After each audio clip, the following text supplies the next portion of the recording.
Bonjour mes étoiles lumineuses, bienvenue sur ma chaîne. Aujourd'hui, on va poursuivre avec la prière avec l'ange Daniel. Pour ceux et celles qui n'ont pas vu la première partie, on a mentionné un petit peu le thème Pardonnez à ceux qui vous ont offensé, qui est soulevé par l'ange Daniel dans cette petite prière. Donc, dans la première partie, j'ai fait allusion au passage de l'ange Daniel, mais aussi j'ai fait court mention avec un petit passage euh, qui provient du livre Un cours en miracle par la Fondation for Inner Peace.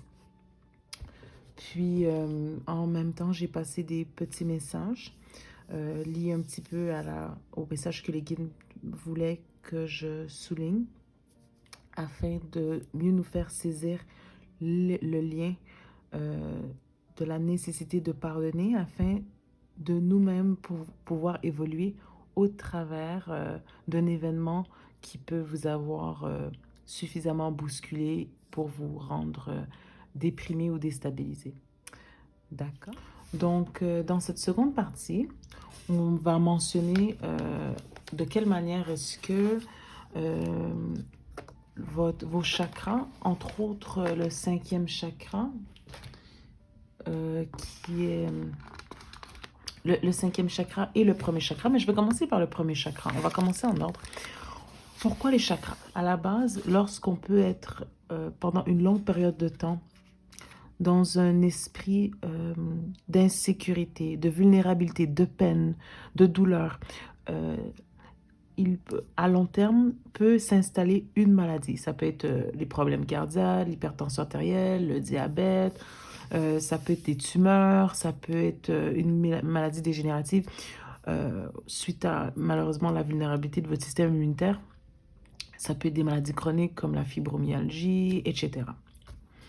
Donc, il est bien de savoir de quelle manière un petit peu euh, les émotions circulent au niveau des méridiens, des chakras, pour ensuite comprendre de quelle manière est-ce que éventuellement aussi la maladie s'installe. Je ne vais pas parler du milieu médical. Pourquoi? Parce qu'on va rester dans l'aspect plus métaphysique, plus spirituel et énergétique en lien avec le thème du pardon, puis de la peine et des blessures de l'âme, simplement pour ne pas s'éparpiller. Mais euh, j'aime la manière que l'auteur, la grande écrivaine Cindy Dale, elle en fait mention dans son livre. Elle est auteure de plusieurs livres en lien avec le travail énergétique. Toutefois, elle en fait bien mention dans son livre que vous pourriez vous aussi vous procurer soit en ligne ou encore dans les librairies. Elle est très très reconnue. Vous pouvez très certainement facilement trouver ses livres. Donc ici, en ce qui a trait au premier chakra, le chakra racine. C'est un chakra qui est situé au niveau du coccyx, près des organes génitaux. Et c'est en fait le chakra qui est lié aux besoins fondamentaux, c'est-à-dire le sentiment de sécurité, la nourriture, le logement, l'habillement, aussi en ce qui a trait à la reproduction. Mais lorsqu'il nous arrive une, un événement qui déstabilise notre idéologie liée aux besoins de base, c'est là que le chakra racine est touché. OK? Attendez, j'ai une photo pour vous montrer un petit peu.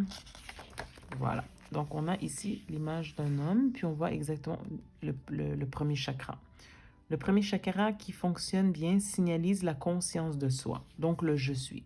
Mais lorsqu'il est en déséquilibre, c'est-à-dire lorsque les besoins de base semblent être, ceux pour la personne semblent être déstabilisés, c'est là qu'il arrive une distorsion dans l'organisme qui crée du stress, qui crée de l'inflammation et qui cause des maladies qu'on appelle ensuite des maladies psychosomatiques.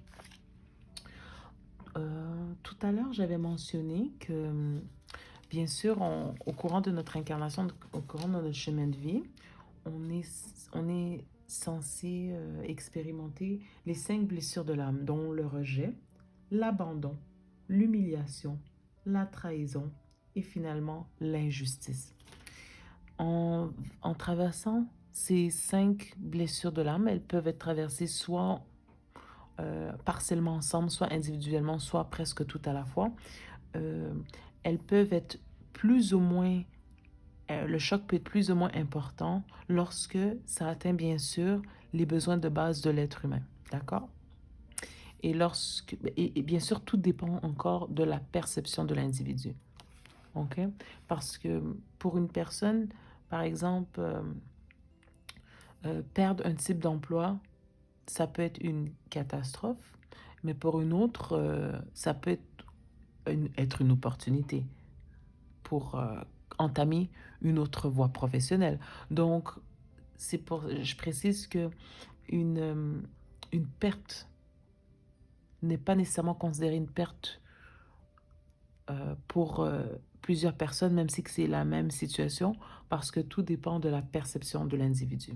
Les organes qui sont liés au chakra racine sont les glandes surrénales, puis aussi au niveau physique, on peut aussi lier les articulations, le côlon, d'accord, au niveau de l'abdomen, l'estomac, puis c'est un petit peu les impacts du stress un petit peu dans l'organisme.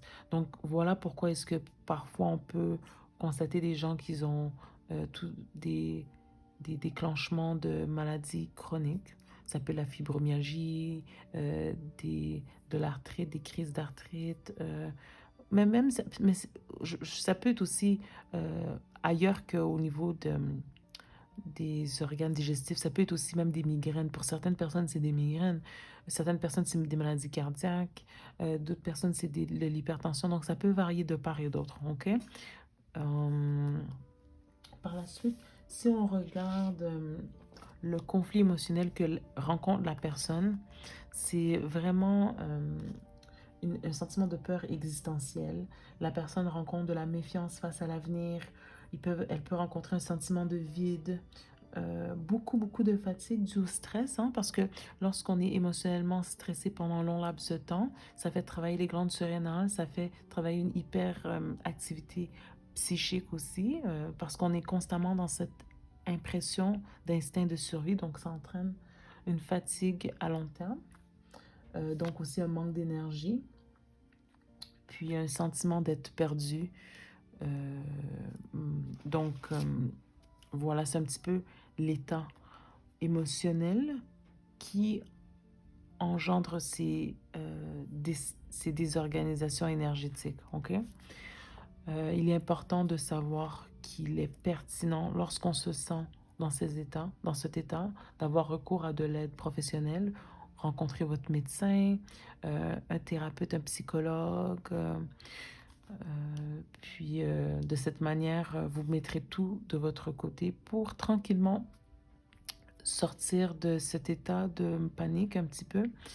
Euh, Puis aussi, je vous conseille fortement de faire appel à un thérapeute, un énergéticien. Ça peut être les thérapeutes qui sont dans le Reiki. Euh, Vous pouvez faire, je me fie à vous pour faire aussi vos recherches, puis aussi regarder aussi des gens qui pourraient vous donner des références, comme cela vous parle. Donc, il y a le Reiki, il y a aussi, moi j'ai fait une formation en Tianchi. Tianchi, c'est un mélange de Reiki et aussi de polarité, d'hypnose, de travail sur les rêves. Donc, vraiment une complémentarité d'un petit peu tous les aspects énergétiques et angéliques aussi.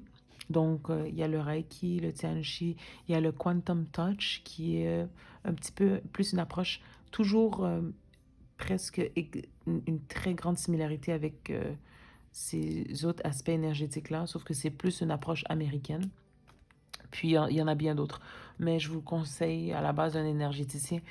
Pourquoi? Parce que simplement l'imposition des mains et le thérapeute sera en mesure d'une manière d'apaiser un petit peu la désorganisation au niveau de vos chakras. OK? C'est une aide. Je l'encourage fortement. Je travaille dans le domaine, mais aussi je fais toujours régulièrement des thérapies énergétiques. Pourquoi? Parce que c'est d'une efficacité extraordinaire. Donc, je vous le recommande à tous et à toutes. Puis aussi, Cindy Dell fait mention de s'hydrater beaucoup, de modifier son alimentation, de prendre beaucoup de fruits, beaucoup de légumes, même de prendre des vitamines. Pourquoi? Parce qu'effectivement, le corps, lorsqu'il est dans cette période d'angoisse, sur un long laps de temps, peut avoir besoin d'une énergie, de beaucoup plus de vitamines supplémentaires et une bonne alimentation très, très riche en nutriments. Puis, finalement, et aussi limiter l'alimentation riche en ce qui a trait à la viande rouge, etc. Puis finalement, ce que je recommande très fortement, c'est de l'exercice, surtout la danse. Même Cindy Dale mentionne l'aérobie pendant une période de stress importante. On recommande l'aérobie presque quotidiennement. Ça peut être seul dans votre salon, vous mettez votre musique préférée, vous chantez, vous dansez, puis vous bougez beaucoup aussi. Ça serait pertinent de bouger aussi beaucoup le bassin parce que c'est au niveau du chakra racine. Puis pourquoi? Parce que ça réharmonise tranquillement les chakras. Ça aide à un petit peu remettre en place l'énergie qui a été stagnante et mise dans un déséquilibre. D'accord? Donc, mais ça peut aussi, vous pouvez aussi faire de la course, de la marche, vous promener en nature. Je vous recommande même des longues promenades en nature parce que votre énergie, vous pouvez acquérir en 30 minutes, de 30 à 1 heure de temps à l'extérieur. Vous pouvez augmenter vos énergies jusqu'à 3 fois la norme.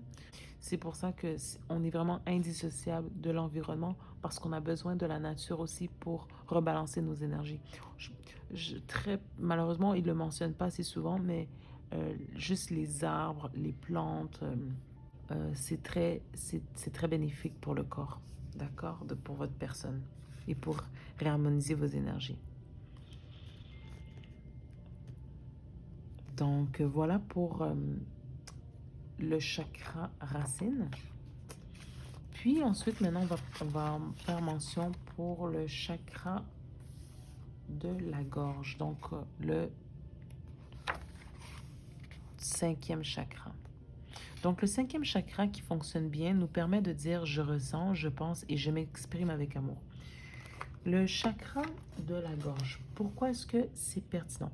Le chakra de la gorge est pertinent. Pourquoi? Parce que ça vous permet d'exprimer votre désarroi, votre désaccord face à une situation, vous exprimer. Donc, ça peut être soit de vive voix ou ça peut être par écrit aussi. Mais on encourage euh, beaucoup cet aspect simplement parce que ça aide à rebalancer les énergies lorsque on est dans un conflit ou une angoisse. Donc, le chakra de la gorge régule la communication, la joie de vivre, la remise en question, l'expression de soi-même et notre bien-être en général, notre énergie vitale. OK? Ils disent que le chakra de la gorge, c'est une forme de source de vérité et d'expression.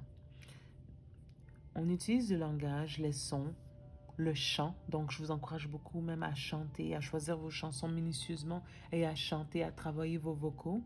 Et ça, je vous assure, ça aide à réharmoniser les énergies.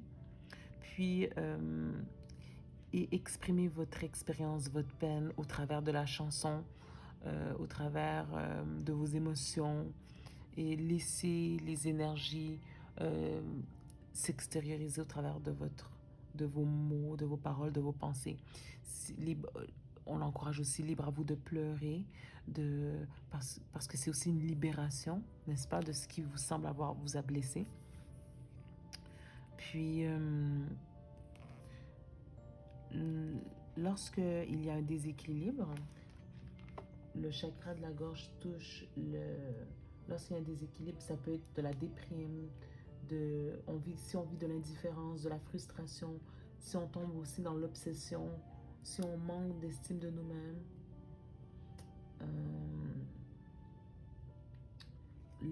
les organes qui sont touchés sont le larynx, les glandes thyroïdes, puis parfois aussi, il mentionne aussi les voies respiratoires, ok? Les problèmes de respiration. Euh, Quand les gens ont des troubles de panique aussi, lorsqu'ils sont choqués, on voit que, oui, c'est vrai, ils peuvent tomber en hyperventilation. Donc, vous voyez de quelle manière est-ce que les émotions peuvent affecter, affecter la personne physiquement. OK? Donc, les conseils, encore qu'on recommande, toujours de manger des collations très saines, écouter de la musique. Vous savez, quand on parle de musicothérapie, c'est des fois beaucoup plus efficace que n'importe quelle autre thérapie. Donc, écouter de la musique ou encore aller prendre des cours de chant, des cours de danse ou encore passer des bons moments avec une personne de confiance, puis écouter de la musique ensemble, vous pouvez extérioriser avec cette personne et prendre les choses une journée à la fois. OK? Donc, voilà pour le chakra de la gorge.